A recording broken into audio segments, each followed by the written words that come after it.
It's Wednesday, the 3rd of February 2021.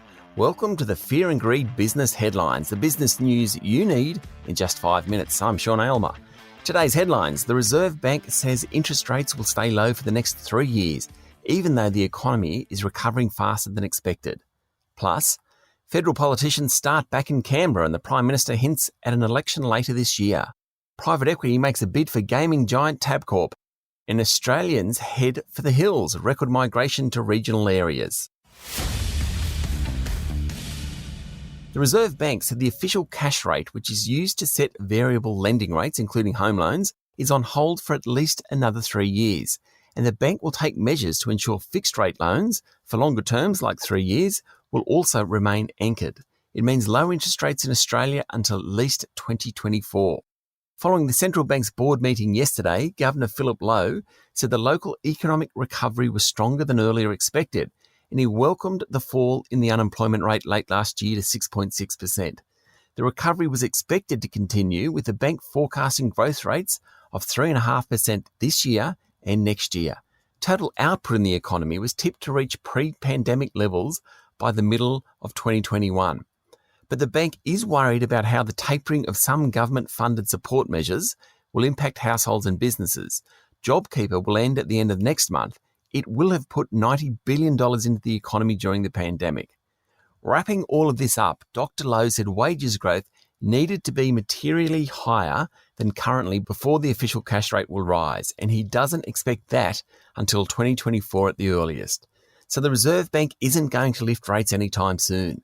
The decision to push out any rate rise surprised some economists who believe the economy might be picking up faster than the Reserve thinks. But obviously Dr. Lowe is still very worried about the recovery.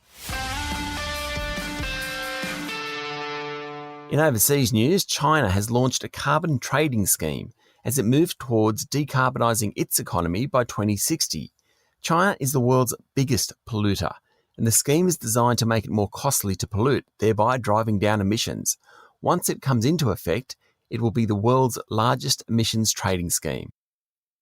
With so much optimism about vaccines, it's easy to forget that thousands of people are dying from COVID-19 every day.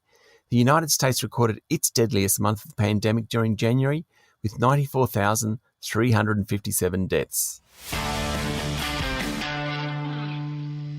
Locally, Parliament resumed for the year in Canberra yesterday, and the centrepiece for the government is its Omnibus Bill of Reforms for Industrial Relations.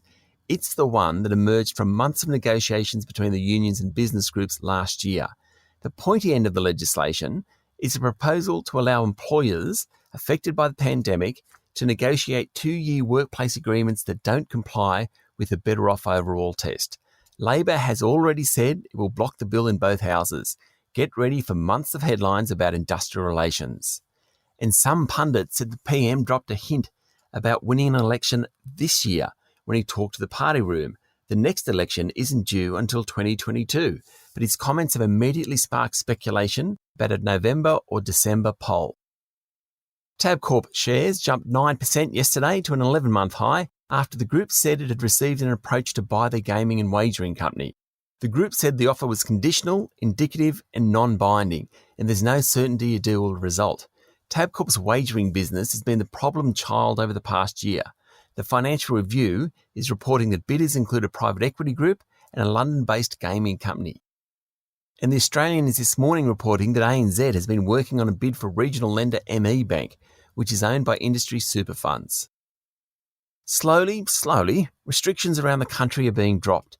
Yesterday, Victoria said from next week, employers will be allowed 75% of staff back in the office, and people were encouraged to use public transport wearing a mask.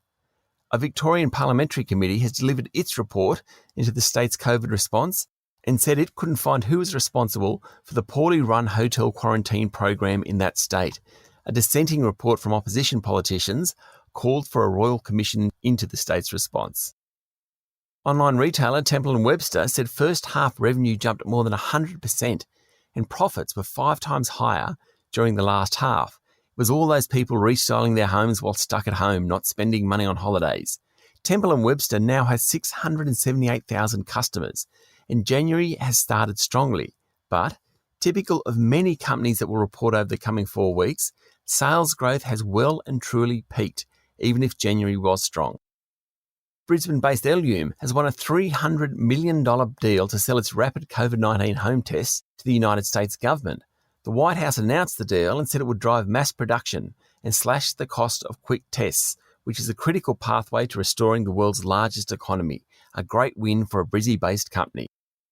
And net migration figures released yesterday by the Bureau of Statistics show that Australians are leaving cities for a quieter life in the country. In the 3 months to the end of September last year, net migration in regional areas was a record 11,250. And for the first time in 7 years, more people moved to Western Australia than away from it. That's the Fear and Greed business headlines for today. Make sure you've hit subscribe so you don't miss out. There's also more in today's full Fear and Greed podcast, including an interview with Michael Chetner, the local boss of Zoom. I'm Sean Aylmer. Enjoy your day.